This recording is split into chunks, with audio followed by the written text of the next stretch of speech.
मध्य प्रदेश के टीकमगढ़ में पूर्व विधायक आरडी प्रजापति एक बार फिर अपने विवादित बयानों को लेकर सुर्खियों में आ गए। सोमवार को आजाद संकल्प यात्रा के दौरान आयोजित एक सभा में दिए गए उनके भाषण ने राजनीतिक माहौल को गर्मा दिया।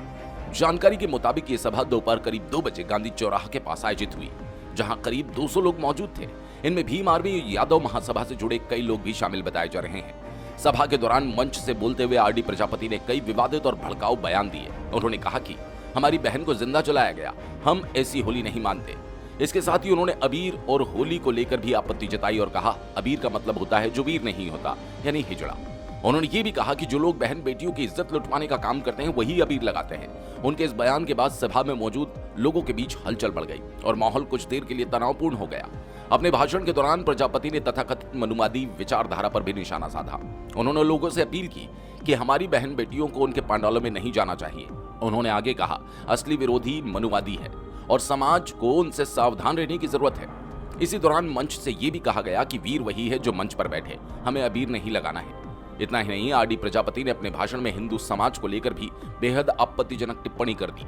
उन्होंने कहा कि ये हिंदू हमारे लिए नहीं है, ये कसाई है, आशाराम के भाई है, बलात्कारी, चोर और बदमाश है, इनके पंडालों में मत जाओ। और उनके इस बयान ने विवाद को और ज्यादा बढ़ा दिया। प्रदेश की राजनीति में सियासी हलचल तेज हो गई। सभा के दौरान मौजूद दामोदर यादव ने भी एक भड़काऊ बयान दिया। उन्होंने कहा कि ग्वालियर में मनु महाराज की प्रतिमा नहीं लगने दी जाएगी।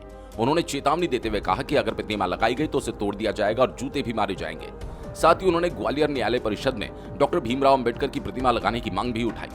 गौरतलब है, प्रशासन की ओर से सभा के लिए जो अनुमति दी गई थी उसमें साफ तौर पर निर्देश था कि मंच से भड़काऊ या जाति सूचक शब्दों का इस्तेमाल नहीं किया जाएगा। इसके बावजूद सभा के दौरान इन नियमों की अनदेखी होती दिखाई दी।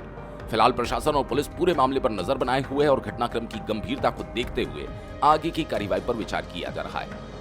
आपको बता दें, आरडी प्रजापति वर्ष 2013 में भारतीय जनता पार्टी के टिकट पर विधायक चुने गए थे। बाद में उन्होंने पार्टी छोड़ दी और 2024 के लोकसभा चुनाव में समाजवादी पार्टी के टिकट पर चुनाव भी लड़ा।